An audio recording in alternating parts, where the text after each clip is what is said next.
apa yang bisa kita ambil, apa yang bisa kita telaah dari kebiasaan Nabi SAW, juga dari bagaimana Nabi SAW dia tetap dalam keadaan istiqamah, sehat al-afiyah di bulan Ramadan.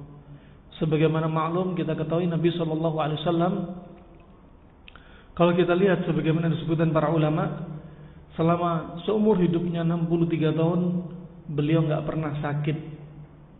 Ya, sakit pun itu pun cuma 2 kali, dan sakitnya pun bukan dari dalam tubuh dia. Yang pertama sakitnya karena disihir oleh Labid bin A'sam. Ya, disihir, dan Nabi terimbas dampak sihir sekitar 6 bulan. Apa yang dirasakan Nabi SAW? Selama 6 bulan Nabi mengira sudah mendatangi istri-istrinya, padahal istri-istrinya mengaku nggak pernah didatangi Nabi SAW. Ya. Kemudian yang kedua, dan ini subhanallah, sihir ini di sini adalah di antaranya dalil yang bisa kita ambil, Nabi saja bisa kena sihir. Ya. Tentunya apa? Dengan izin Allah Subhanahu wa taala. Mutlak dengan izin Allah Subhanahu wa taala. Bisa jadi di zaman kita sekarang ada orang ahli ma'asi, ya, jarang puasa, jarang sholat, kena sihir tapi nggak mempan. Bukan berarti orang ini sakti, tapi apa? Nabi belum mengizinkan sihir sampai kepada dia.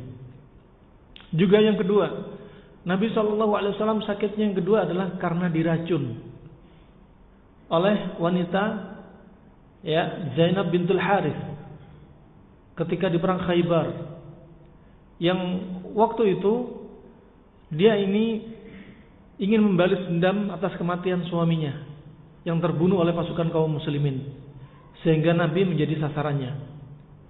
Nah, maka efek racun ini subhanallah sangat dahsyatnya. Di antaranya menyebabkan sahabat Bishr bin al-Barra langsung meninggal seketika. Ketika Nabi mengingatkan, cukup, jangan makan daging ini, daging paha kambing, yang daging paha kambing adalah kesukaan Nabi. Dan wanita Yahudia ini tahu persis apa hobinya Nabi, dicari kemudian dilumuri dengan racun, sehingga Nabi SAW langsung makan daging ini. Dan Nabi nggak menerima sedekah, tapi kalau hadiah diterima. Ini berarti musuh-musuh sebelum mencelakai seseorang dia mempelajari dulu. Ya. Sedangkan wanita ini mempelajari daging kesukaan Nabi, dan Nabi nggak suka sedekah. Ya. Nggak suka menerima sesuatu yang berupa sedekah, tapi hadiah diterima sama Nabi SAW. Kemudian ketika tahu daging ini beracun, Nabi mengingatkan kepada Bishr bin al-Barra, tapi sudah terlambat. Ternyata dia sudah makan racun atau daging yang sudah banyak, sehingga dia meninggal seketika itu. Disebutkan dokter yang hidup di masa itu bahwasanya pembuluh darah aortanya sudah pecah saking kuatnya racun. Kemudian wanita tadi dipanggil oleh Nabi SAW. Ya, kenapa kamu mau membunuhku? Kemudian kata dia, aku ingin tahu, kalau kamu seorang nabi, pasti kamu tahu bahwasanya daging itu diracuni. Kemudian Nabi berkata, iya, daging ini sudah mengkabarkan kepadaku, dagingnya bisa bicara. Dia sudah dilumuri racun, tapi Nabi sudah sempat makan, sudah ada racun yang masuk. Nah, akan tetapi dengan kehendak Allah, efek racun itu tidak dimunculkan kepada Nabi. 3 tahun setelahnya baru Nabi merasakan efek racun, dan hingga menyebabkan wafatnya Nabi SAW. Ya, dan dalam keadaan demam yang sangat tinggi, sampai salah seorang sahabat memegang kulitnya Nabi, ya Rasulullah, demam kamu kuat sekali.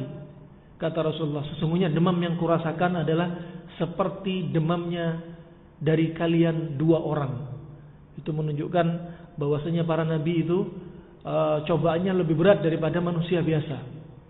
Ya, sebagaimana disabdakan beliau sendiri, inna asyaddan nasi bala'an al-anbiya, thumma al-amsal fal-amsal. Bahwasanya orang yang paling berat cobaannya adalah para nabi, kemudian yang setelahnya dan setelahnya.